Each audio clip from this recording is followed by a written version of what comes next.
An old man with dementia is nothing but a burden, I thought. The idea of spending my remaining years caring for someone in such a state was unbearable. I longed for a fresh start in a new home with a new partner. My mother-in-law, clearly determined to leave her husband behind, was ready to start anew despite his condition and the $3.3 million debt he carried. I can't continue as his wife any longer, she declared. You, on the other hand, seem to get along with him. Take care of his debt and look after him, will you? With that, she left the house she had shared with him for many years, leaving me with a mixture of shock and loneliness. Seeing her leave so cheerfully was jarring. I approached my father-in-law, who stood quietly at the entrance. Thank you, Tom, for always treating me with kindness, I said. I appreciate that you consider me like your real daughter. As your daughter-in-law, I'll do everything I can. Let's work through this together. Despite my words, I was filled with uncertainty about how to support him and alleviate his suffering. Yet, I felt a strong resolve to encourage him and envision a brighter future. When I noticed his shoulders trembling, I leaned in, thinking he was crying. To my surprise, he was chuckling. I've been waiting for her to leave for a long time, he said, catching me off guard. He began to share stories from the past and his plans for the future. I'm Naomi, 42 years old, and I lead a vibrant life with my wonderful husband, Harry, and his loving parents. Originally from a small town in Chicago, I moved to New York for university and then dove into the IT industry. It was there that I met Harry, my calm and serious boss. As we grew closer, we began to envision a future together. We decided to marry, and I chose to live with Harry's warm family. Although I was initially nervous about living with his family, having been raised by just my mother, the challenges of dealing with my fertility issues made me yearn for a lively family life. My father-in-law, Tom, was the president of the company I used to work for. Harry, his son, had started from the bottom and was steadily climbing the ranks. It wasn't until we decided to marry that I realized Harry was the son of the company's top executive. After our wedding, I left my job, but Harry continued to rise through the ranks. He started questioning Tom's business policies and had ambitions to grow the company himself. As Tom aged, rumors spread that he might retire, and Harry seemed to be waiting for that moment. Despite his age, Tom remained energetic and eager to try new things. He recently expressed a desire to create a space in his home for the local community to relax, chat, enjoy tea, and share homemade meals. However, my mother-in-law was completely against this idea. Even though she was only 5 years younger than Tom and meticulously maintained her appearance, she wasn't great at housework. Their meals were mostly takeout, and they often hired professionals for cleaning. Their affluent lifestyle was supported by Tom's stable job, but with his impending retirement, their income would decrease. The prospect of having strangers in their home for the community space stressed my mother-in-law. Despite Tom's respect for her wishes, he couldn't give up on his dream. Consequently, the renovation project was postponed. In the end, Tom decided to step down due to health concerns. Harry was chosen as the next president, but instead of taking over all at once, he would gradually learn the ropes until he was ready for full responsibility. My mother-in-law had become increasingly distant from my father-in-law. Even when he appeared tired and worn out, she ignored him and offered no support. The tension in their home grew palpable as she struggled to support his dream, and their interactions became strained. When Harry first began taking over the business, he and his father maintained a close and communicative relationship. However, as Harry gained confidence in his role, his demeanor at home began to change. He started treating his father with the same coldness that his mother displayed. Tom began to voice concerns about Harry's behavior at the company. Despite Harry's enthusiasm for his work, Tom worried that his son's attitude towards his colleagues and the work environment was problematic. Tom once confided in me that he feared Harry might be too harsh with his subordinates. Having experienced my own parents' divorce and a limited relationship with my biological father, Tom holds a special place in my heart. He's always been warm yet self-disciplined, and I deeply respect him as if he were my own father. He also cares for me and has started to share his thoughts and feelings with me, which has made it all the more painful to witness the growing distance between him, my mother-in-law, and Harry. Both were stubborn and resistant to any attempts I made to encourage openness. Then, one day, my mother-in-law suggested a family meeting. She proposed selling their current house and building a new one. I was intrigued by how the family would respond. There's an old house for sale next door, she said. It's a bit dated, but with some care and attention, It could become a beautiful home. We could even create a lovely space in the garden for everyone to enjoy. Her enthusiasm was a refreshing change from her usual reluctance. Tom's eyes lit up at the idea. That sounds wonderful. We could definitely make a space in the garden for everyone to enjoy. Harry smiled and said, "If it makes you happy, I'm all for it." And so, plans for the new house began, with my mother-in-law taking the lead on the project. When I inquired about the progress of the new house, my mother-in-law confidently told me to leave it to her and not to interfere. She seemed to be communicating frequently with Harry, and I assumed things were going smoothly. However, I was stunned when I received shocking news. My father-in-law had accumulated a debt of $3.3 million.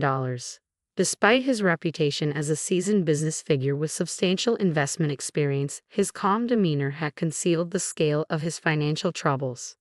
My mother-in-law's first reaction was to worry about the future of the new house. Although my father-in-law tried to reassure her, saying, "Don't worry, everything will be all right, I'll sort it out," her anxiety was palpable. She began treating him even more coldly than before.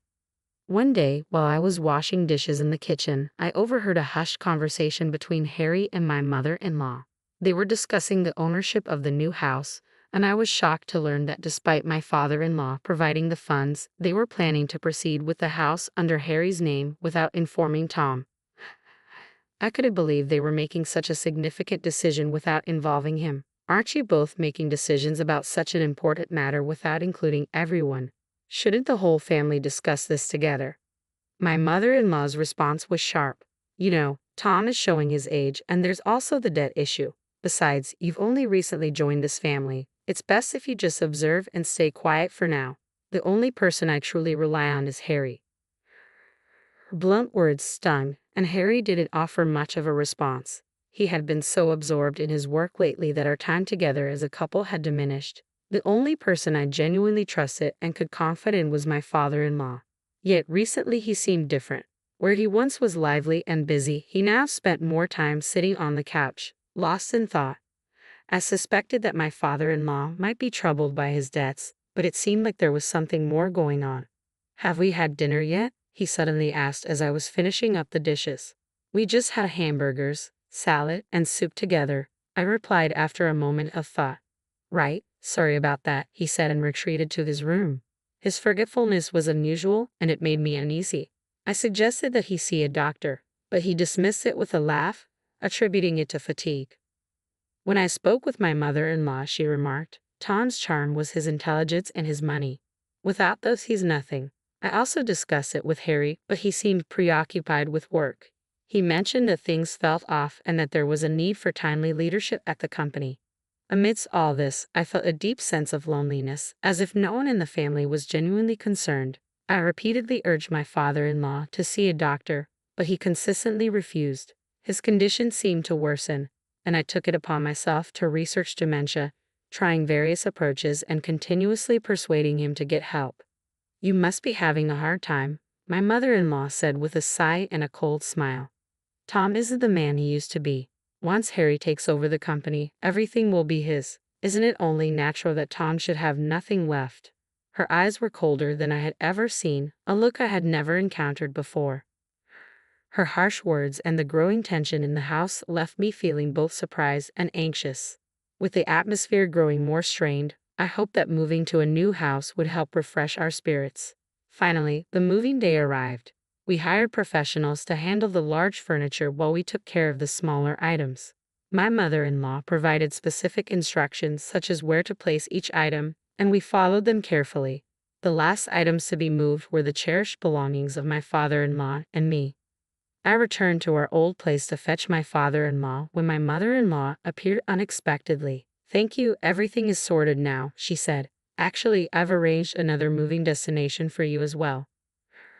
Her shocking revelation left me speechless. I stammered, "What do you mean?" She handed me a note with the address of a nearby flat. Seeing her smiling face, I was at a loss for words. She cheerfully explained, "The new house will be for me, Harry, and Ted to enjoy, so you and Tom should start fresh in your new place." I couldn't grasp what was happening. The only thing I knew for sure was that I couldn't leave my father-in-law alone. As I prepared to leave, she added, "Well, Tom needs you now. Do your best for him. We can think about what comes next when the time is right. My mind was spinning with shock and confusion. Who was this Ted she mentioned? I could hardly think straight. How can you abandon Tom after all the years of support he's given to the family? I asked, my voice trembling. She laughed, absent-mindedly playing with her hair. I want to enjoy my life too. I've taken care of Tom's needs, but daily life with him has become tedious. I want a fresh start with Ted. I couldn't believe her words. It seemed my mother-in-law was set on leaving her long supportive husband to pursue a new life with someone else. Tears welled up in my eyes. So all your plans for a new life come at our expense? With a glint in her eye, she replied, grow up a little. We all have the right to seek new beginnings. Besides, if people knew about Tom's $3.3 million debt, they'd reconsider too. For a moment, I was utterly speechless, struggling to process the gravity of her decision. I was stunned by my mother-in-law's audacity. Despite my shock and confusion, I knew I had to stay calm and handle the situation for my own sake. You're saddled with a $3.3 million debt, and continuing this marriage is unfeasible, she said dismissively. My husband seems to have a fondness for you, so you can manage the debt and take care of him. With that, she offloaded her responsibilities onto me and left the house without a second thought about the dire situation her husband was in.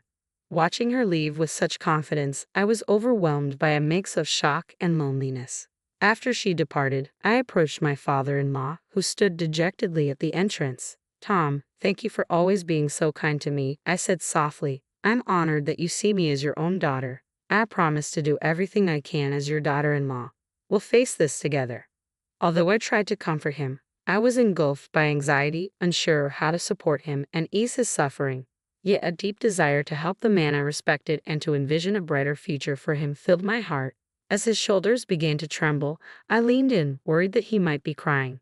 To my surprise, he was laughing uncontrollably.